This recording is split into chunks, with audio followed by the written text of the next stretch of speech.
Good morning, everyone. So I'm going to be going through the old fall academic year 2018, which was fall 2017 exam. Hopefully this will help you prep for the actual exam. So first off here, I just want to show that this hex to binary diagram will not be on your exam this year. So make sure you include that if you needed to do the problems.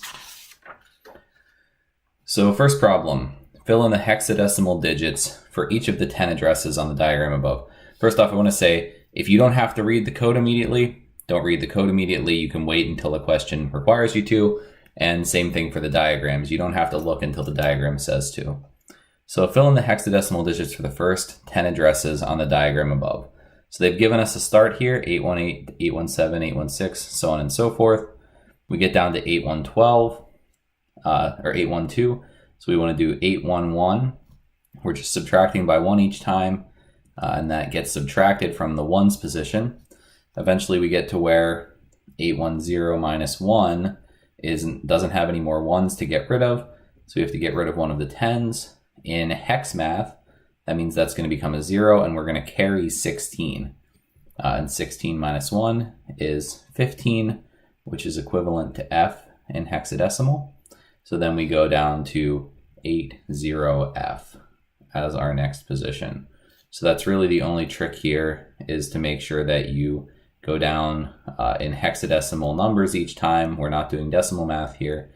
And that when we get to the point that we need to carry something over because we don't have any ones left, that we subtract again in hex. So we carry 16, not carrying 10 like we normally would in decimal math. So then we get down to 808 is the final address. We can just go backwards as well, that 808 plus 1 plus 1 plus 1 plus 1, so on and so forth. And that should match the pattern at the bottom. So that's part A. The next question is fill in the hexadecimal values for a year on the diagram above. Note that 1845 base 10 is equal to OX735. So 1845 is what the value for a year is. They try to give you an example here, in that class of is 2019, and that's filled in to show you what little endian should look like. But again, if we just extend this value 735 out, it would be OX00000735. And in little endian, we take this first byte and we put that in the top box. This is the top box for year. We take the next byte, we put that in the next box, going down. And then we continue with the zeros for the last couple. And if we would read this back in the form that we are used to seeing hex numbers in, it would be 00000735. We do reverse the order of the bytes, but remember, bytes are 2 hexadecimal digits. We don't reverse the order of those individual hex digits. Next up, it says, while running the program, the user enters Maryland for state. So that's the line that says scanf %s state. State is 8 bytes, and it starts up here according to the diagram, and we're going to enter Maryland. It says fill in the corresponding letters, do not convert to hex. So we don't want you to convert to the ASCII representation. We just want you to write the actual letters down, which is going to be MARYLAND,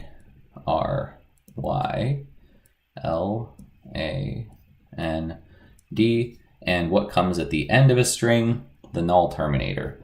So we can either do /0 or null, or whatever you want to use to show that the null terminator is there. And of course, that is overwriting the beginning of class of, because that string was only given 8 characters, and Maryland is 8 characters plus the null, so that ends up being 9 characters. So this ends up overwriting. And remember that unlike integers, characters are not stored in little endian form because they are just a byte each. So we simply store those bytes in the corresponding bytes in memory. Okay, so let's move on to the next page here. And I'm gonna leave that there. So if your diagram has any blank locations, write gar to indicate garbage values. There's only one left, which is at EBP. EBP is always pointing to one address past the end of memory that we're using, so that value is garbage. Next up, does the user input from part C result in a buffer overflow? Explain. What would be the output of the program if the next line of code stated printf%d class of? Okay, so in this case, as I mentioned before, since we overwrote that first byte of class of with the null terminator, it ends up that we have a buffer overflow there. So we have gone past the end of the buffer, which was 8 bytes. And instead, we are now overwriting this with what is a 00. So class of has become, the first byte of class of has become OX00. So this is a buffer overflow. So yes,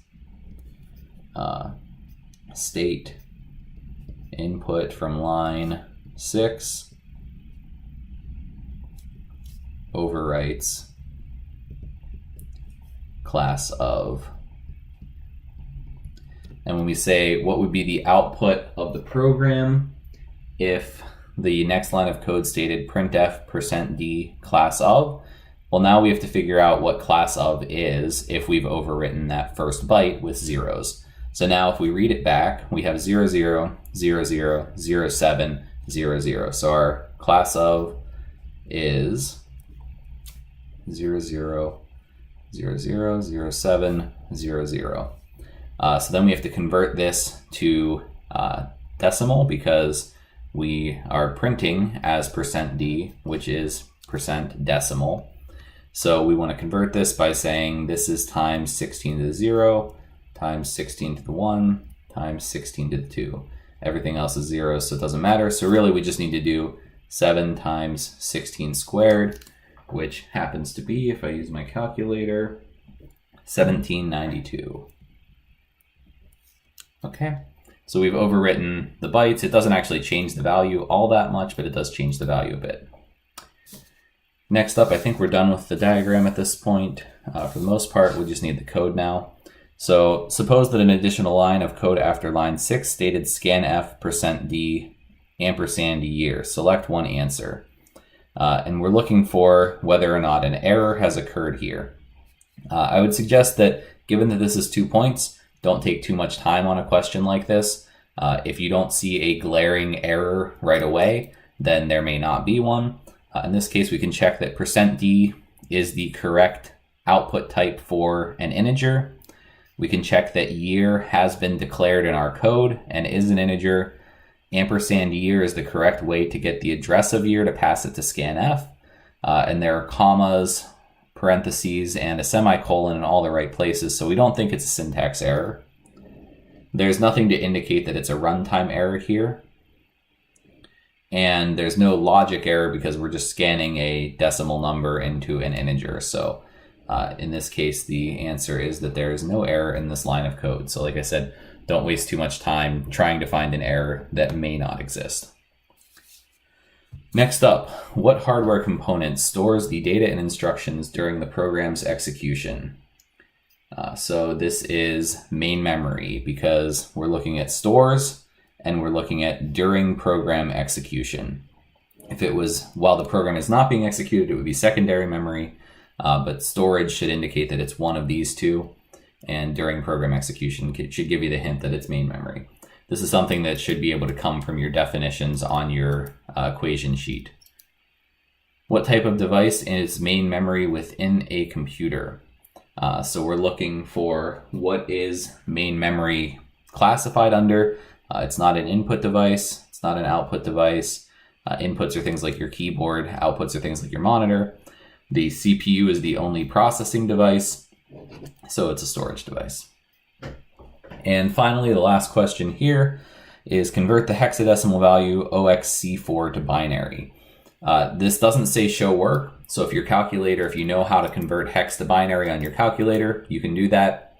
If you want to show work, or if you don't have that chart, what you would do is remember that we count 9, A, B, C, D, E, F in hex. So A is equal to 10, B is equal to 11, C is equal to 12, so on and so forth. We don't need these ones, but I'll just fill them in to be helpful. So we're looking for converting the digit for 12 and the digit for 4 into binary. What I like to do for this is just remember that each binary conversion of a hex value is 4 bits. So 4 ones or zeros. And each of those ones or zeros has the value either 8, 4, 2, and 1. So it's just the presence or absence of 8, 4, 2, and 1. And that corresponds to 2 to the third, 2 to the second, 2 to the first, 2 to the 0. So for C, we are looking for something that has up to 12, or we're using these to get the value 12. So 8 is the first one, 4 is the second one, and that is equal to 12. So 8 plus 4 is equal to 12. We don't need a 2 or a 1. So that's C.